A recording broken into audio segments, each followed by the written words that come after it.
All right. Welcome, everyone, to the People Strategy Forum podcast. So, we're a show that guides leaders on how to elevate the workforce. And we believe that people are at the heart of successful organizations. A team member's well being, rewards, career development, it's all essential to having a healthy, happy, and highly productive workforce. So, this show discusses the practical and effective leadership strategies for top executives, senior professionals, and talent managers. So, first, I'd like to introduce you to our hosts that we have today. Along with myself, my name is Sam Reeve. I'm the CEO of CompTeam. I'm here with Howard Niswitz. He's a close, a friend and a colleague of mine that we've been working together for years. It's good to have you here, Howard. And then also Sumit Singla. Sumit Singla and I, we've written a book called The Workforce Experience. And Sumit is known globally as the culture guy. So I'm glad to have him here. He's a wonderful experience and brings a good light to the show.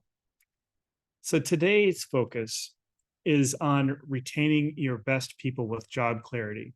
It's a crucial aspect for any thriving organization. And we're honored to have Kalyn Romaine with us. She's an organizational psychologist and an executive coach who's remarkable at just making sure that people are showing up and leading their best.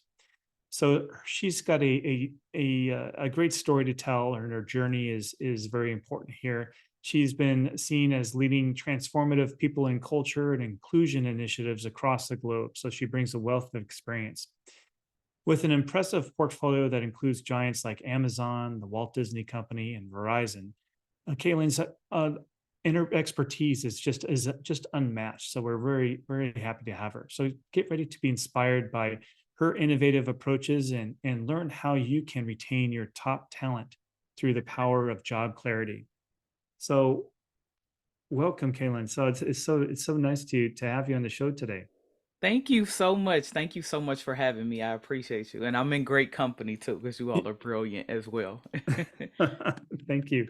So the first thing I just love to dig into is just how did you get to where you are today, and what inspired you to help the people that you help? Yes, I am an accidental HR professional. So I did not set out to have this career. I thought I was going to be a teacher. Then I thought I was going to be a social services executive. Thought I was going to work in government. I thought I was going to be all types of things. But along the way, I kept getting assigned projects and being in these quasi or tangential HR roles and realized that I really liked it. And I decided to just continue my career there. My early start in both elementary education with a focus on special education and my time working in social services is really the catalyst to me approaching my work the way that I approach it now. So I've always approached it with an equity lens. I've always thought about system design because, again, I am used to seeing the sad side of systems or the ways that systems can fail us. So I decided to leverage that knowledge to create better systems at one of the most important aspects of anyone's life, which is their work. So when you're mentioning systems, are we talking about the systems in process or systems in how we can track and help us Yeah, organize our work? I think both. And so part of the conversation today around job architecture is both process as well as the norms, the culture norms that we have at work, because those are systems as well. And especially when we think about the compensation side of HR, that's one of the most unsexy parts of the HR world. So nobody is pushing and fighting to be in compensation, and you're definitely not pushing and fighting to do job analyses or that type of work. That is not that's not the cute part. You want to work in L&D and do coaching, and you want to be in talent acquisition and all of those amazing parts. And if you really are feeling froggy, you want to work in labor relations and all of that type of stuff. Nobody is pushing for comp. And so for me, I see that as, while it's both the least sexy, it is also the most important, because when people experience job satisfaction, it is because they are able to work in ways that are clear to them, but that also affirm who they are and who they wish to be. So let's just talk a little bit about just in the fairness and inclusion piece that you Yes. were talking about. So how does job architecture help us with fairness and inclusion? Yes. So the first thing I want to share is that most of the time, folks don't include DEI in those conversations. So DEI is usually a special wheelhouse that focuses on ERGs and affinity groups, partnerships for talent acquisition, L&D, so unconscious bias training, and maybe helping with employee experience surveys. But when we think about, again, the processes, the experiences with culture norm, that's really baked into the structure of the actual jobs. That's an org design issue. And so for me, when I'm thinking about DEI as it relates to job architecture, I have three key questions. The first is, are people working in the job to which they were hired, their actual job? So if I was hired to be the director of learning and development, am I working with tasks, task groupings? Do I have the right number of direct reports? Do I have the right level of decision making and power? Do I have the right supports needed to do that job? Or do you have me doing something else, some other job that may or may not be based and distorted based on your own biases, right? The second question is, am I being appropriately rated on the job to which I was hired? So this seems like common sense, but if we think about it, a lot of times the jobs we're rated on what we're assigned to do by our supervisor. That may or may not be our actual job. So in my own story, part of why I became a consultant and launched my own agency is because I was constantly working outside of my hired job. I was doing my supervisor's work, in some cases, my supervisor's work. I was working on special projects for other teams that were bringing great visibility to the people who were actually hired into that job. But I wasn't being credited for the contributions I was making. And in fact, in many cases, I was being dinged for not doing what I was assigned to do because I was doing their work. And that got me to thinking, like, wait a minute, this can't only be me that this is happening to, it has to be other people. And a lot of times in companies, again, no one wants to do job analysis. It's very boring to review job descriptions. It's very boring to do retitling, releveling. People will fight you against it. Folks have to get demoted or moved around. So nobody, it's like the ugly stepchild. Nobody wants to deal with it. And so I wanted to help people work on org design in ways that were meaningful. So then that third question is, how can we help people optimize their performance in their job? So if I have a job to do, right? You hired me into the job, so I know I'm doing that. And then you're rating my performance on those tasks and projects. But am I able to maximize and optimize who I am, who I wish to be? And this is a part of job architecture too, because some jobs by default are set with a ceiling. So if you think about certain jobs, when they're created in a company, we know the jobs that'll get us the attention we're looking for. Like that's the prized role. Everybody is vying for that job. They want that position because it has power and influence and all the things. And then we know the jobs in our department that are grunt work that pretty much, if you put there, that's like one step out the door. And so why would I push to do better in that job if I know no matter how hard I work, I'm still going to be stuck here? Versus a person who can fail forward in the prized job, because again that has the power and the influence. So again, just thinking about clarity on where I've been placed. If I'm actually doing that job, am I being assessed appropriately and fairly for that job? And then third, am I set up to optimize my performance in a way that will make me feel fulfilled in addition to the organization benefiting? Yeah, I really love your perspective on this. I know, and that's one common thing that we have as HR and compensation professionals is hearing smaller companies. They often say, "Hey, well, I'm just I'm trying to compete with some of these big giants, as you Yes. mentioned, like the Amazons and the Apples and so forth." And so, a lot of what smaller companies do is they kind of they gift. a what they say, gift a large title to a new hire, Yes. and then they don't realize that that is not fair or No. equitable, right? Yeah. So as in like you were saying, I mean, somebody comes into they're excited. I just got this VP position at Yes. this company. I'm going to go in, and pretty soon they go in the organization and they find that they have one direct report that's Exactly. They're an doing like hourly worker. coordinator level work. Yeah. Yeah, Yeah. exactly. Yeah. And I think that's so common because again, the system is not really set up for that type of clarity. So if you think about it in most startups, and I've had a run for about 2 years where I had mostly startup clients. And I basically ended up being the fractional CHRO because they were so slow to hire someone into that role. HR is the last area of any startup that they're going to staff, that they're going to invest in, because so much of HR, and this is on us as HR professionals, the messaging and the marketing of HR is task management, which you feel like you can outsource.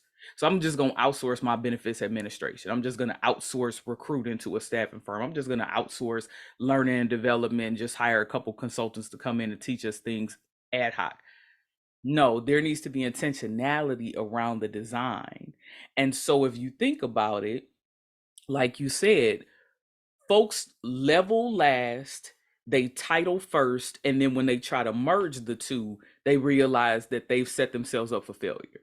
Because, and I had to tell a client this, I said, why would you make someone a VP when there's already someone who is a director? Where is that director going to go? So that's just one step in between. That means that that person is going to either constantly be fighting to be promoted or get more and more money in a director role, which is eventually going to be inequitable because they can't make more than the norms of other directors around the company, or their supervisor, the VP, is going to constantly, whether it's, consciously, maliciously, or just by default, dim their light because now I don't want to see you as competition because I could be working myself out of a job.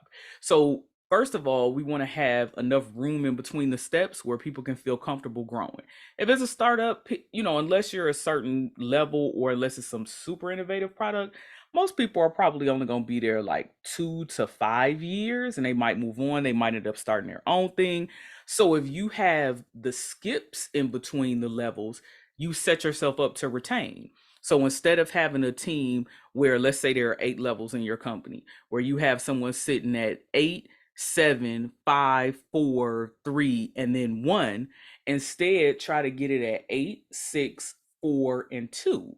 So then, or even 1, maybe starting by bringing in an intern. That way, the 2 can see, okay, I can move up to 3. And that 4 doesn't have to be threatened. The 4 can feel comfortable saying, hey, I can move up to 5 if I perform well. The 6 doesn't have to be threatened, and so on. And then from there, now you start working in the job task groupings. But like I said, most folks don't think about that because HR is not a functional area that we learn a lot about in MBA programs and business schools. It is not something that is taught often. It's not something that people do a lot of training in. How many managers do you know when they've taken new manager courses have had any modules that talked about titling, leveling, writing job descriptions? None. None. They talk about interview panels. They talk about how to write the performance appraisal based on the company standards. They talk about how to write people up. They talk about all these other areas, but those things never come up. And as a result, people stagnate and then people leave. Yeah. Yeah. Generally, the companies don't start dealing with it until they start having problems. Exactly. Yeah. And then it's reactive and then it feels punitive. And I want to make a note about that because I'm happy you brought that up.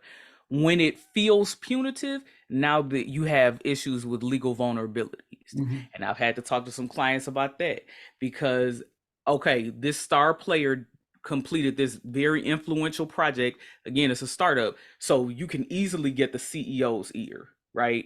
So this person did this project. They moved from a 4 to a 7. Okay, this other person over here, they just want to move from a 5 to a 6, and they be sitting in the same spot for like 3 years. How did the 4 get to 7 over the 5 getting to 6? What happened with that? And so when we can't answer those questions, and when we don't have a paper trail of how we've had discussions about stretch projects, growth, investment into training and development, investment in the certification, it looks like we're just picking and choosing who are our favorites.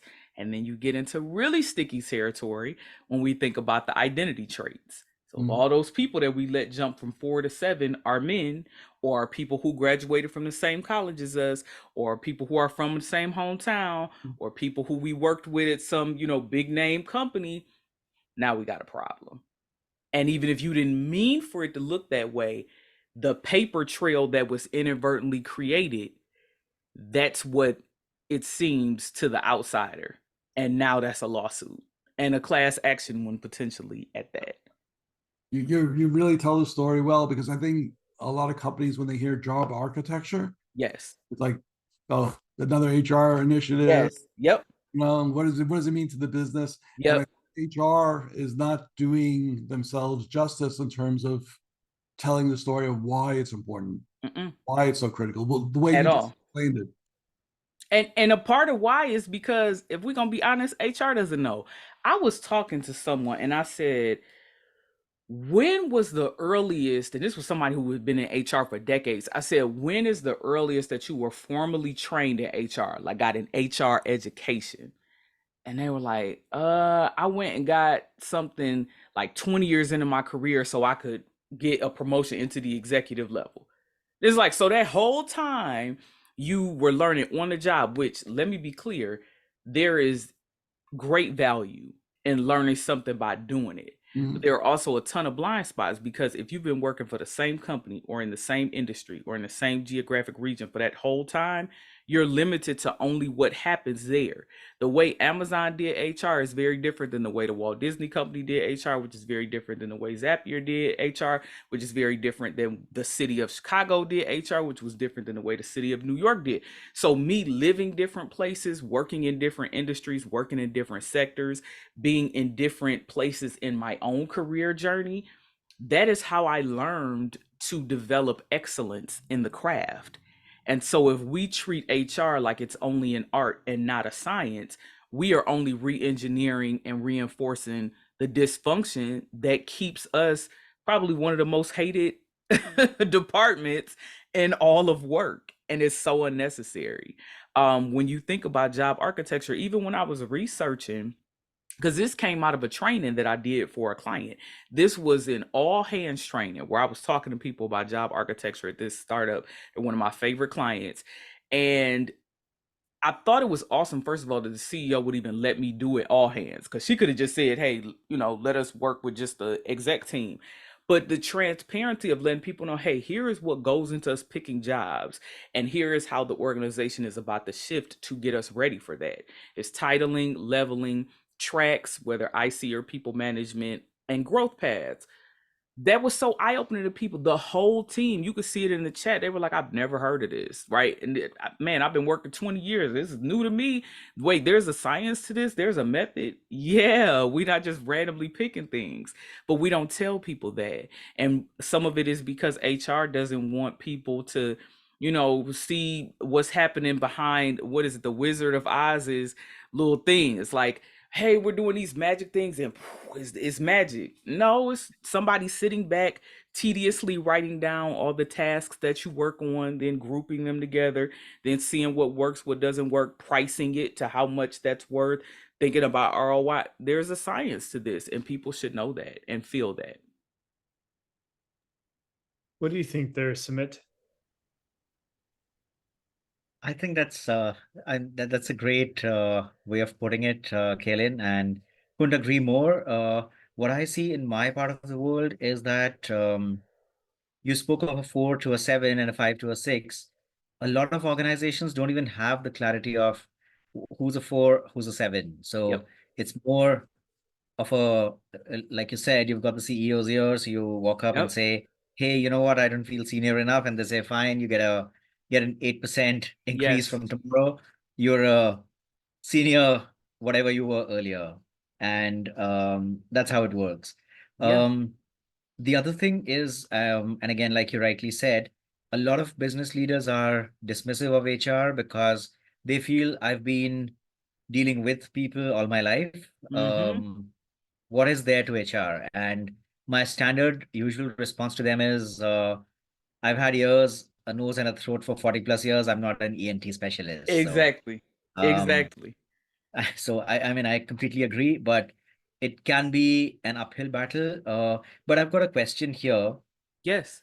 Do you also think HR practitioners and us HR folks, we tend to undersell ourselves by often not being able to connect business results and Yes. getting too lost in the HR language and just Yes. getting lost in our own little worlds there. Yeah, so I want to make a note about that, and it actually ties into what you were saying before about, helping leaders understand again HR as a discipline. A discipline is a discipline just like engineering is a discipline, product management is a discipline, etc. A part of the issue is that we shy away from using HR language.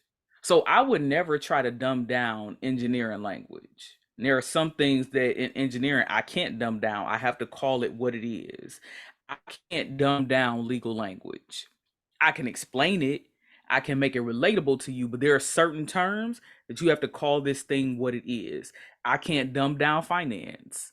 Finance is what it is. And so the same way that we respect the expertise, the structure, and the value of finance and legal and engineering, we have to command that respect in HR.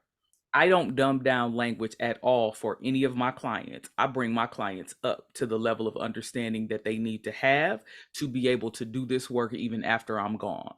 So that's why when I do these trainings, I always do word association exercise. And when you hear this word, what comes to mind?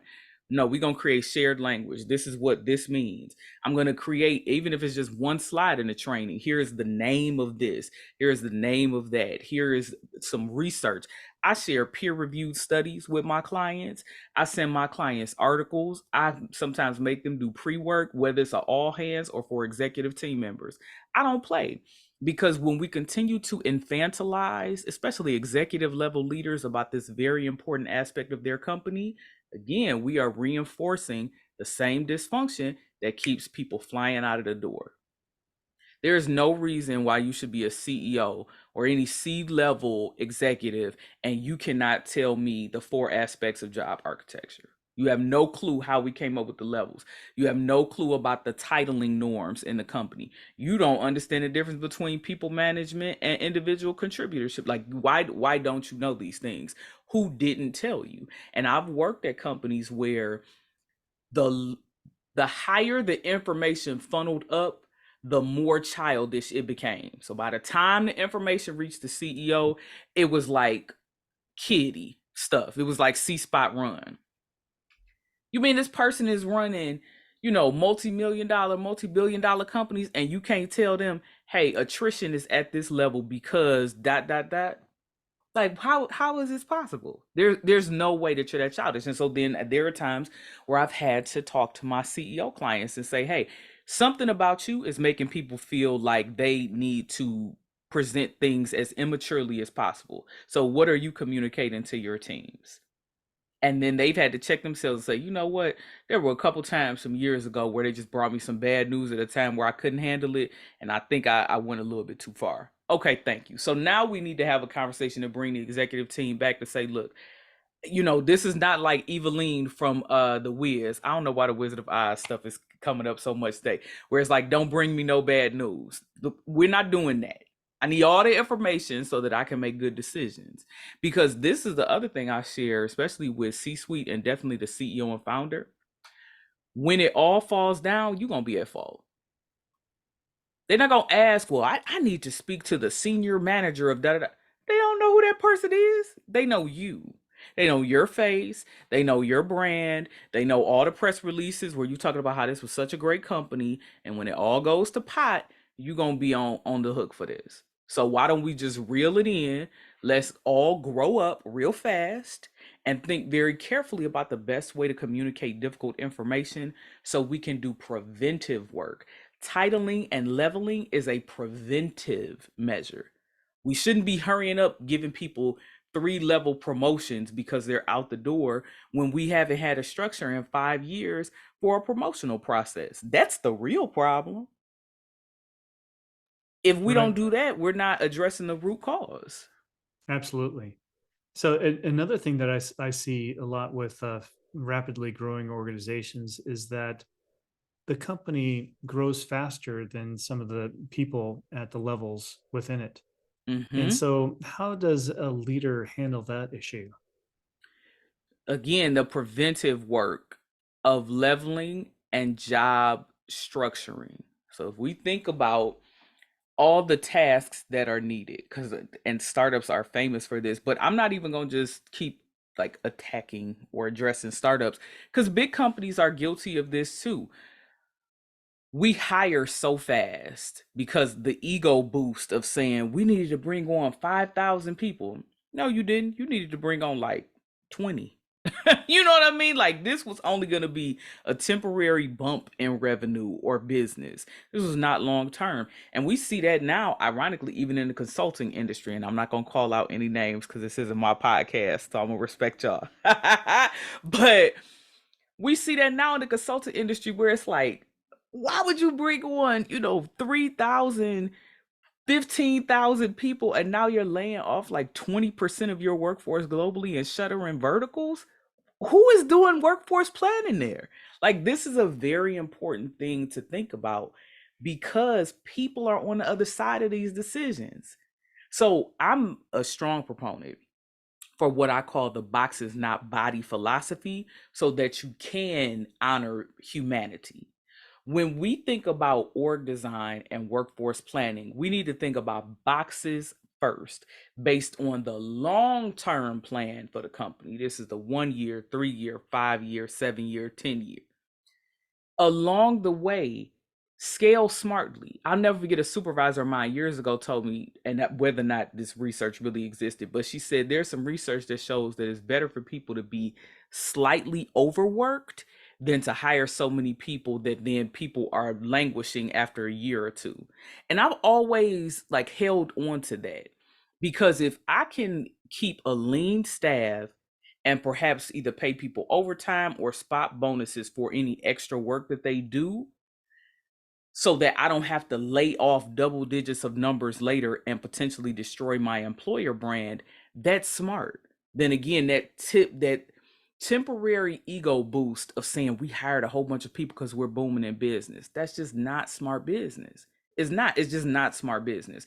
And so I think if we approach it from thinking about the boxes, what's the org structure, the org design, what is truly necessary to achieve the business's goals in this department. Okay, we need 2 of this role, 1 of this role, and we could go without this senior level person. We'll reallocate those tasks. Cool. Let's rock with that for a couple years and then see if we need to scale.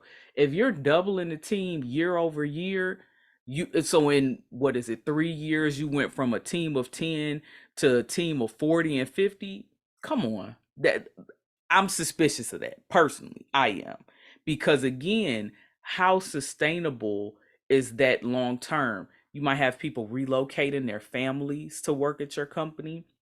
You might have people who are upending their children from certain schools, rearranging childcare, rearranging their educational plans, right? That's not fair to them.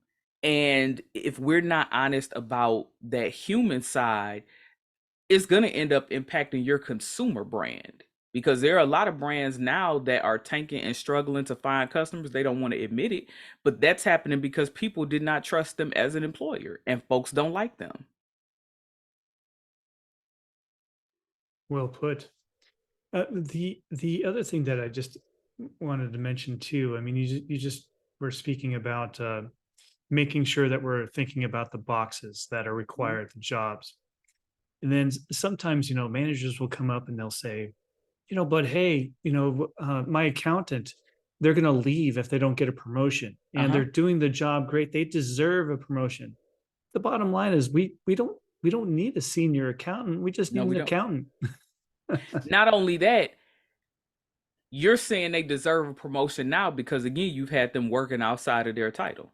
When I worked for the city of New York in particular, it was called working out of title, and this was grounds for a union complaint, and you would easily win.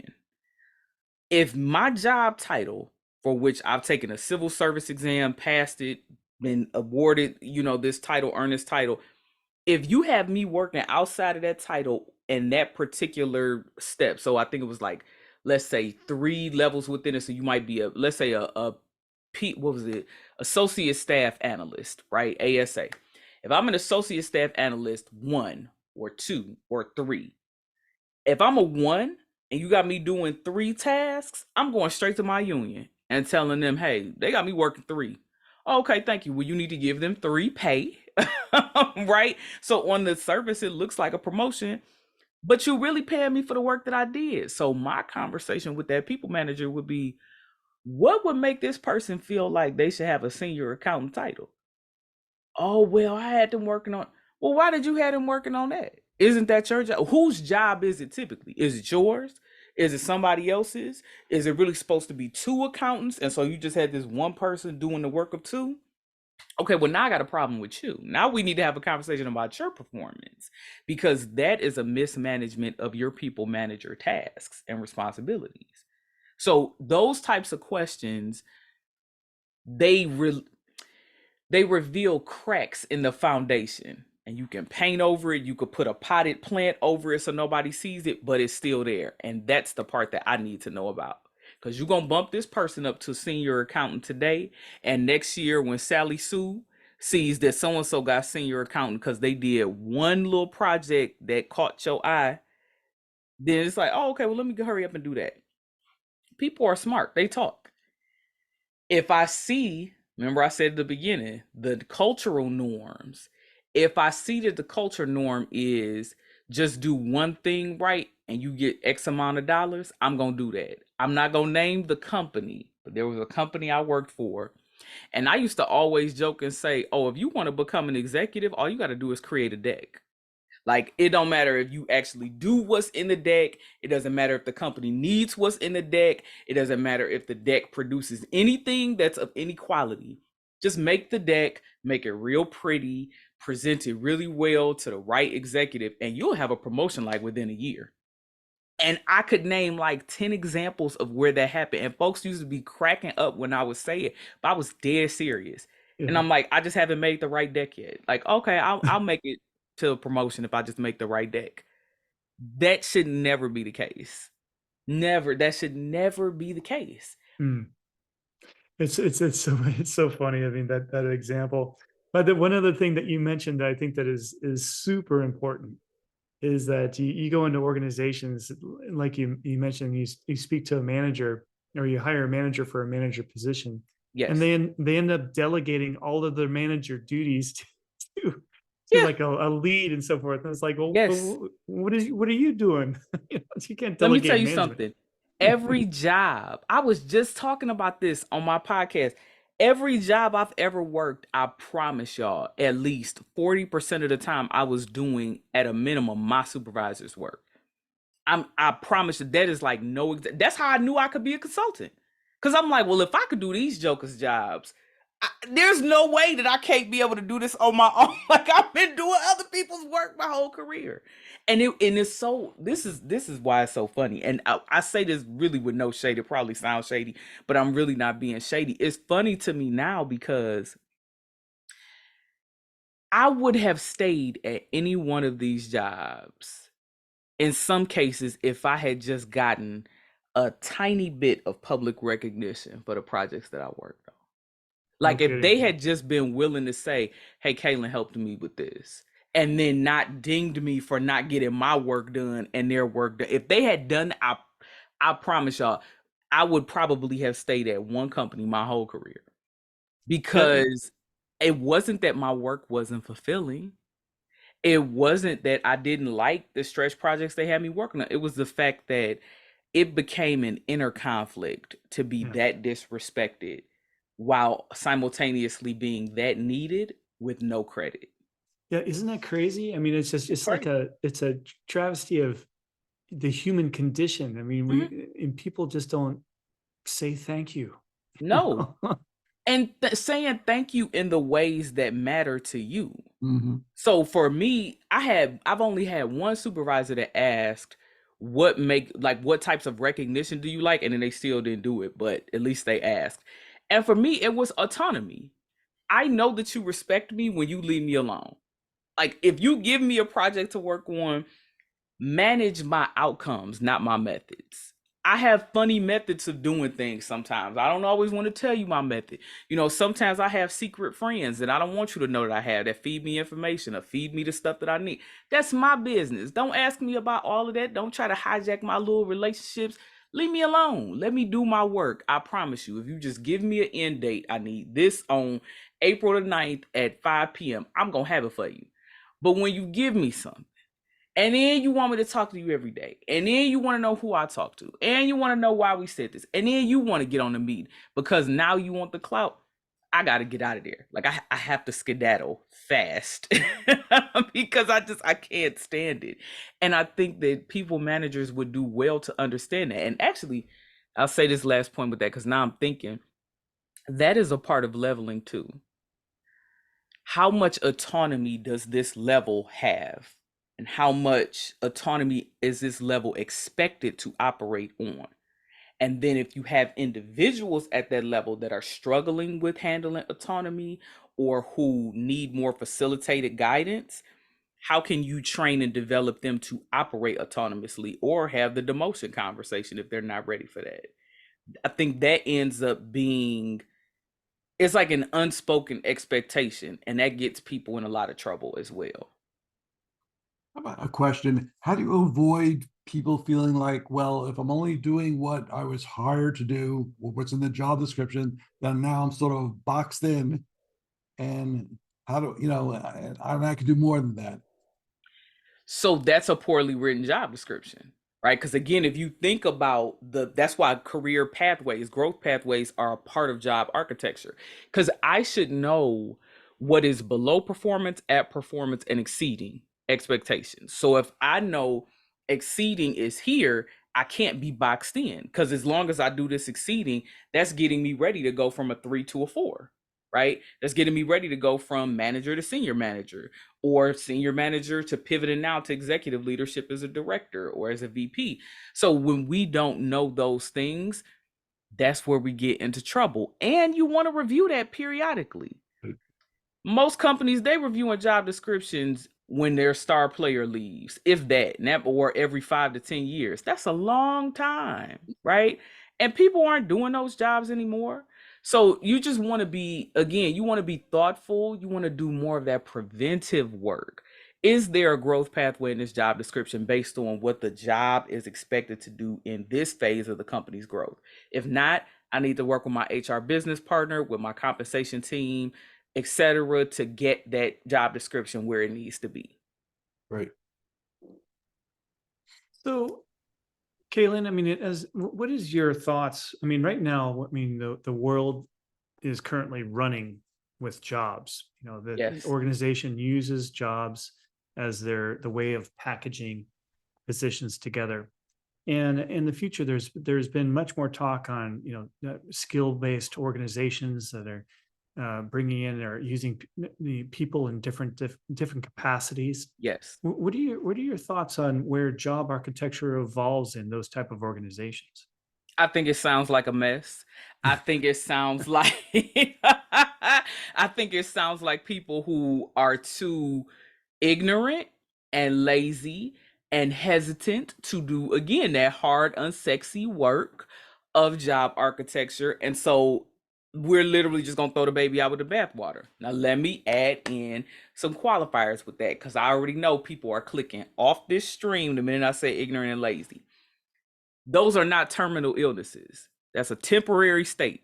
If I'm ignorant of something, and everybody is ignorant of something, I need to educate myself. The minute I educate myself on something, I'm no longer ignorant.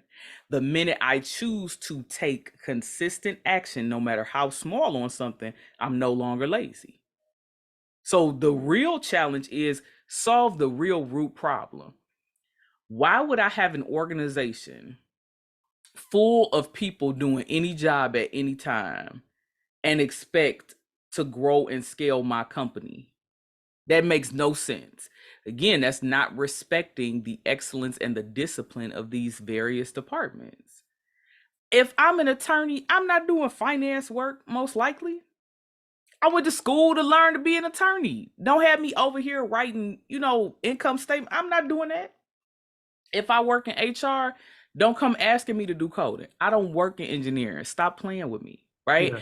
And if you are going to have people working on cross-functional projects, there needs to be an appropriate compensation and bonus structure for that. There needs to be appropriate rewards and recognition for that. There needs to be an appropriate growth pathway of how someone can move methodically through that path. It's still a lot of work. It's actually more work than if you would just make the job, right? And a lot of this is reactive because it's frustrating. A lot of companies are struggling to pivot in economic turmoil. And so the solution is, well, if we just get rid of that, then we'll be able to be as agile as we need. No, you won't. Because y'all can't even manage. Okay, you got 15 jobs in this organization. You can't even manage those. So now you about to triple that and then have people just moving through. In my head, I picture, y'all know how when they show in science videos where it's like cells and stuff just like moving through. That's what I picture that as. No, we're not doing that. We're not doing that. We're not doing that. Yeah, no, it times sometimes you hear, I mean, there's leaders that have the best intentions, right? They says, oh, we want to squish down the organization, make it flat so we can improve communication, and then they end up destroying a lot of other things in the process, like Destroying fairness and equality and effectiveness, so forth. So yeah, there's a lot of pieces there. Did you come across that very often there, Kalyn? Of course. So let me use another example. So are we going to say, you know what, let's just throw out all of the gap account practices because you know what, this is just too much. Let's just have it where anybody can approve any amount. And as long as you send us a justification after the fact, like we should be good. You going to play with your money like that? What if we said, you know what, no, we don't need a patent for that. I think we should just let people just make it, if they want to go patent it themselves, they could go do that. Like we'll figure out the legal part later. No, Yeah. you would not do that for that. That wouldn't make any sense at all. You would never go like that. You would never leave those areas of your company unprotected and unstructured because you appreciate the gravity of what could happen if those things are done wrong. So why wouldn't you feel that same way about HR? Exactly. It's a value proposition. That's right. So, Kalyn, I know we're coming up to the end of our time here, and it's just been an incredible conversation. Probably the best conversation I've had on this topic ever. So, really, I'm glad to hear that. Yeah, it is so fun to talk about this stuff with a real practitioner that really knows their stuff. Thank you. So, what is the key things that you want our leaders to take away from our discussion today? Yeah, I think this isn't easy. So this is a quick win. Ask your HR business partners or your CHRO just for a list of the roles in each department. So not who is in a role, not if it's empty or understaffed, just the name of the jobs. And first of all, if that answer is we don't have it, ding, ding, ding, that's a data point to just start zooming in on and figuring out, okay, well, what's going on there? Because the next question is, well, how do we know that we're staffed appropriately? How do we know that people are being rewarded and recognized and paid fairly, etc.? Once you get that list, I would encourage leaders, especially if it's at the C-suite level, to circle or highlight the roles that they have never heard produce results in the company. So let's say you end up having like 100 jobs. If you have never heard of any productivity from that role, again, because you don't know who is in the role yet, it's just the role. If you've never heard of what that role does, that's an area where you can zoom in. From there, you can start to locate your own areas of ignorance and begin to build some competence and some knowledge there of like, well, what does this job do? Clearly we got it, we paying it, or at least it's on the, the budget. Why? What is it accomplishing for us? And then from there, now you can start to be thoughtful about, well, if this role produces so much for us, why is it only leveled at a 2, for example, versus this other thing that only has like a couple of responsibilities, but it's at a 5? That doesn't seem fair. So now we're starting to look at the work spread. And again, I think those two starting action items will be major aha moments for most C-suite leaders, because I don't think they realize how little they really know about their company. And that's a shame, because again, now we get to zoom in on the fact that people are involved with those roles. And when you want to understand, well, why are people not satisfied? Usually the first place that you can look is not who is the manager, do they like them? It's the job architecture, because people come to work to work. Yeah. And that people want to get things done. They want to get stuff feel done. that's right. So, Kalyn, I know that you have written a book recently, The Yes. Evolution to Equity. Can you tell us about that? Yes, I can. Let me pick my baby up. So this is my book. It is available on Amazon. It's called Evolution to Equity. And I call it Evolution to Equity because, again, I understand the art and science of HR and org development and DEI work. And so when we talk about equity, I know for a lot of folks that can feel like a scary word, but it really is based on 3 key systems: OD, or org development excellence, DEI structuring, and HR competence. So if you can master those 3 as a founder, you are well on your way to creating an equitable organization. So in the book, I set it up in 3 parts. It is, what does people, culture, and inclusion mean for you as an individual? So what are the forces, systems, influences that have created how you feel about HR, org development, and DEI in your mind? And then we start thinking about, well, what does it mean to have people, culture, and inclusion thrive on your executive team? So these are those C-suite roles. That's part 2 of the book. And then part 3 is thinking about, well, what does people, culture, and inclusion mean for your company as a whole? And I get very granular there. So I'm breaking down, what are all of the OD theories and frameworks which can support you with organization design and other organizational development initiatives. I break down, what are the HR functional areas, who plays nice together and are besties, which HR functional areas are frenemies. And so you have to manage those relationships to make sure that they are not undermining each other's effectiveness. Then I talk about the functional areas of DEI and what are the 4 key aspects of DEI where you can start to activate on individual projects. So again, because I get feedback and they're like, oh, is this another one of those DEI books? I'm like, no, it's really a textbook. So my goal is for founders to be able to pick up this book, not have any knowledge of HR, OD, or DEI, and be able to walk away with a game plan to get it going and sustain it in their companies. Nice. I'm definitely looking forward to the read. Thank you so much for telling us about that. Of course, thank you. So we have listeners out there that are just saying, so, geez, how do I learn more from Kalyn? I mean, I know you have your own podcast, right? Can you tell Yeah. us about your podcast? Yeah, so it's called the Dreaming Forward podcast, and I'm in season 2 now. I have monthly topics there. So it rotates like every 4 to 6 weeks.